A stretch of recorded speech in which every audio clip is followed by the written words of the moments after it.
Bismillahirrahmanirrahim. Assalamualaikum warahmatullahi wabarakatuh. Alhamdulillah alladzi 'allama bil qalam 'allamal insana ma lam ya'lam. Assalatu wassalamu ala rasul amin wa ala alihi wa sahbihi ajma'in. Qala rabbi shrah li sadri wa yassir li amri wahlul 'uqdatam min lisani yafqahu qawli. Tuan-tuan, puan-puan, sidang hadirin sekalian. Pertama kali syukur kita kepada Allah Subhanahu Wa Taala pada hari ini kita dipertemukan dengan program Buffet Ramadan, dan saya Ustaz Ishaq bin Abu Bakar daripada unit pembangunan adab dan nilai sektor pendidikan Islam Jabatan Pendidikan Negeri Perlis. InsyaAllah pada hari ini kita akan bersama-sama merungkai satu amalan sunnah yang dilakukan oleh Rasulullah sallallahu alaihi wasallam.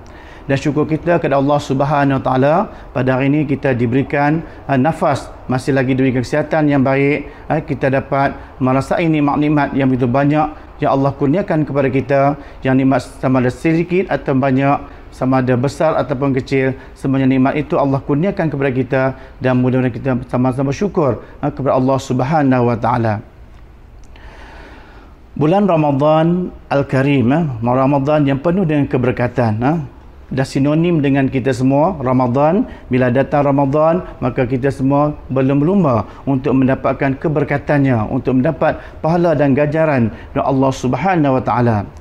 Ramadan bukan bulan yang mewujudkan suasana yang longlai, bukan bulan yang mewujudkan suasana kita letih ataupun kita rasa tidak larat, kita rasa kita tidak dapat melakukan sesuatu itu dengan baik. Tetapi Ramadan akan melahirkan, mendidik kita, mentarbiah kita untuk menjadi insan yang baik, insan yang sentiasa insaf dengan amalan-amalan yang telah kita lakukan sepanjang kita hidup di dunia ini.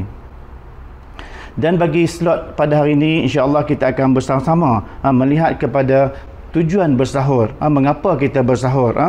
Yang mana sahur ini merupakan salah satu amalan sunnah yang dilakukan oleh junjungan besar Nabi Muhammad sallallahu alaihi wasallam. Sahur, jangan kita tak sahur. Sahur ini bukan saja diada-adakan, bukan saja kita nak buat, tapi ini ada amalan yang dilakukan oleh Rasulullah sallallahu alaihi wasallam yang merupakan sunnah yang digalakkan di dalam Islam. Firman Allah Subhanahu Wa Taala dalam surah Az-Zariyat ayat 18. A'udzu billahi minasyaitonir rajim. Bismillahirrahmanirrahim. Wa bil ashari hum yastaghfirun.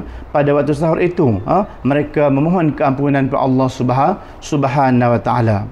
Dan waktu sahurlah waktu yang amat baik. Sepertiga malam kita memohon keampunan kepada Allah Subhanahu Wa Taala. Mengapa kita bersahur? Apa tujuan kita bersahur? Yang pertama sekali, kita menghidupkan sunnah Rasulullah sallallahu alaihi wasallam. Inilah yang digalakkan oleh Rasulullah, di mana kita melaksanakan amalan sahur, dan selepas itu kita melaksanakan ibadat puasa pada siang hari. Dan bila mana kita bersahur, dan ini juga menjadikan kita lebih bertenaga, lebih kuat untuk kita melaksanakan amalan sahur kita pada hari yang berikutnya. Dan amalan sahur juga dapat membezakan puasa di antara orang Islam dengan puasa orang Yahudi. Bila kita bersahur, dapatlah perbezaan macam mana kita puasa, macam mana orang Yahudi berpuasa. Kalau orang Yahudi, mereka berpuasa, mereka tidak melakukan amalan sahur. Tapi bagi kita orang Islam, kita melaksanakan amalan sahur yang merupakan sunnah Rasulullah sallallahu alaihi wasallam. Dan dalam bulan Ramadan juga bulan yang penuh dengan keberkatan, bulan yang Allah Subhanahu Wa Taala berikan ganjaran berganda-ganda dalam bulan Ramadan, seperti mana sabda Rasulullah sallallahu alaihi wasallam yang bermaksud bersahurlah kerana pada sahur itu terdapat keberkatannya. Dan dengan bersahur juga, apa tujuan kita sahur? Bila kita bersahur, melatih diri kita untuk bangun beribadah kepada Allah Subhanahu Wa Taala. Bayangkan kita nak bangkit pagi, bangun pagi, sepertiga malam cukup susah kita bangun. Tapi bila kita bersahur, kita niat untuk bangun bersahur, maka kita akan bangun, dan insya-Allah mudah-mudahan latihan ini akan kita jadikan sebagai tarbiyah, pendidikan kepada kita sepanjang bulan Ramadan. Insya-Allah akan dilaksanakan, akan dilakukan, bukan saja bulan Ramadan, tetapi di luar bulan-bulan lain. Dan di dalam bulan Ramadan juga dengan bersahur ni kita menambahkan amalan sunat kita, mana bulan Ramadan yang penuh dengan keberkatan yang Allah berikan kepada kita dengan pahala-pahala yang berlipat kali ganda. Mana satu kebaikan digandakan dengan 70 ganjaran yang kita dapat, insya-Allah. Maka berdoalah kepada Allah Subhanahu wa taala. Dan satu lagi peluang kepada kita, bila mana kita bersahur dalam bulan Ramadan, mana kita akan bangun awal. Kita sudah niat awal untuk bangun pagi, dan bila kita bangun pagi, kita akan melaksanakan amalan sahur. Dan sebab itulah dianjurkan sunnahnya kita melewat-lewatkan untuk bersahur. Kalau kita awal sahur, kalau kita makan tengah malam tu mungkin tidak berapa memberikan kesan kepada kita. Tapi kalau kita melewatkan sahur, insya-Allah itulah amalan sunnah yang dilakukan oleh Rasulullah sallallahu alaihi wasallam. Dan satu lagi, bila kita melewatkan sahur, mana kita dapat melaksanakan ibadat subuh, solat subuh. Bila mana selesai sahur, tidak lama kemudian kita dapat solat subuh telah berkumandang, maka kita dapat melaksanakan solat subuh secara berjemaah dengan sendiri, sama ada di masjid ke, di surau ke, ataupun di rumah sendiri dengan kaum kerabat kita. Insya-Allah kita akan dapat laksanakan secara berjemaah. Itulah banyak-banyak tujuan mengapa kita melaksanakan sahur sepanjang kita melaksanakan ibadat puasa. Dan juga ketika kita bersahur, kita juga makan. Bila kita makan tu memberikan energi, memberikan tenaga kepada kita, yang mana esok ni kita nak puasa. Mana Islam itu mudah. Islam tu bukannya kejam. Kalau bulan tak puasa pun kita makan 2 kali juga. Kita makan pada waktu tengah hari, kita makan pada waktu malam. Bulan puasa pun kita makan 2 kali juga. Kita makan waktu mana? Kita makan waktu bersahur. Yang keduanya kita makan waktu berbuka puasa. Jadi itulah waktu-waktu yang kita dibenarkan dalam bulan Ramadan. Sebab itulah hikmah ini sangat penting.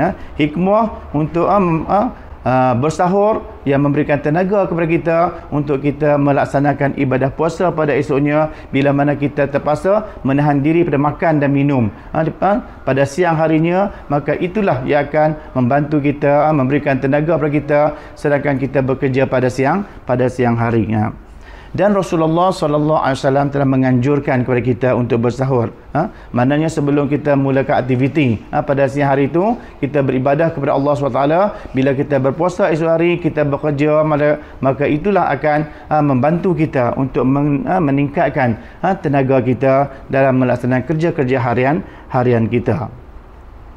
Dan Rasulullah SAW juga menekankan kepada kita untuk bangun bersahur, kerana ia adalah salah satu ciri-ciri bersahur orang Islam. Sabdanya, perbezaan antara puasa kami dengan puasa Ahlul Kitab adalah makan bersahur.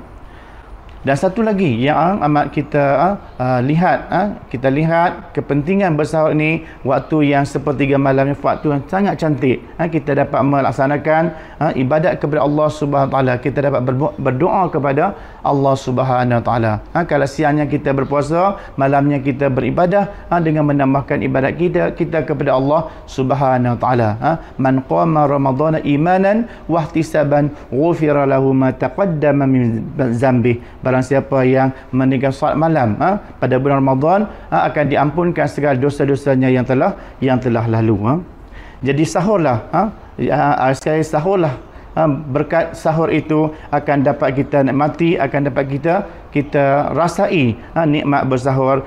Janganlah kita tak sahur, kita sahurlah walaupun dengan seteguk air sejuk. Sesungguhnya para malaikat dan sentiasa berselawat kepada orang-orang yang sentiasa bersahur. Semoga kita dapat berjumpa lagi pada malam masa lain ketika, insya-Allah. Assalamualaikum warahmatullahi wabarakatuh.